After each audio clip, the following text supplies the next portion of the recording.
Gabriel Nerona is a former special advisor for Iran at the U.S. State Department under Secretary of State Mike Pompeo and executive director of Polaris National Security.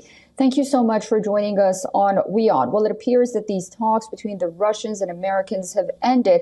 What are your thoughts as both sides are giving statements that they were fruitful to a certain extent? Look, this is the first senior level meeting between the United States and Russia in 4 years.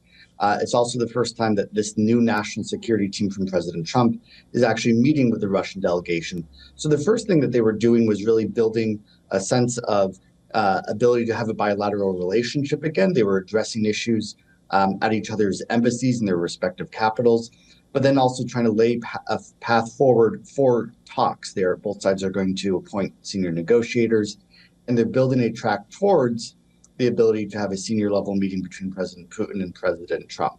That is going to come soon.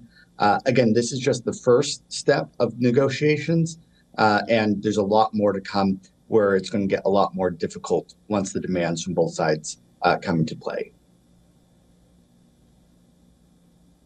And what about Vladimir Zelensky of Ukraine? How concerned should he be, or should he rest assured? Look, he should be concerned because at the end of the day, this is every single detail that is coming out of these negotiations is something that the Ukrainian people view as basically life or death. However, Zelensky ultimately has to give the green light to any agreement because they are the ones that have to agree to stop fighting the Russians and lay down their arms as the Russians lay down their arms on their side.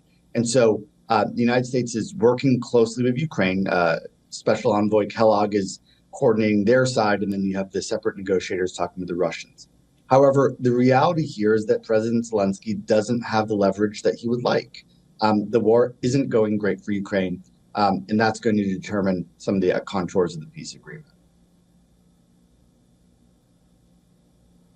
Right. And my final question, you mentioned Secretary Kellogg. We have a readout of a meeting between the president of the European Commission, Ursula von der Leyen, and General Keith Kellogg, which is now the U.S. Special Envoy for Ukraine and Russia. They met, they talked a few hours ago. This comes in the backdrop of really headline-making news that Europe has been sidelined and Europe is concerned that something might happen without any of its members being at the negotiating table. What do you make of this meeting and these dynamics at this point?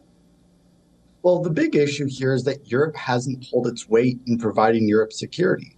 They've barely spent enough money to defend themselves, and they haven't been able to give sufficient support to Ukraine that would actually be something that they can use as a negotiating chip with the Russians. And so if they actually doubled their spending or tripled their spending like Russia has, then they would be able to be at the negotiating table with Putin offering something and having that leverage. Europe is realizing that now. They are realizing they've made huge mistakes, but it's coming too late. And so Europe is annoyed that it's not at the table. They're being sidelined, and that's a direct consequence of their own actions and their political lack of will to do the proper thing over the past decade and a half now.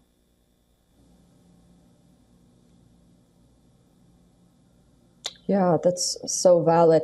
Mr. Gabriel Nerona, thank you so much for joining us on WION this morning. I look forward to speaking to you again soon. Thanks for having me on. For all the latest news, download the WION app and subscribe to our YouTube channel.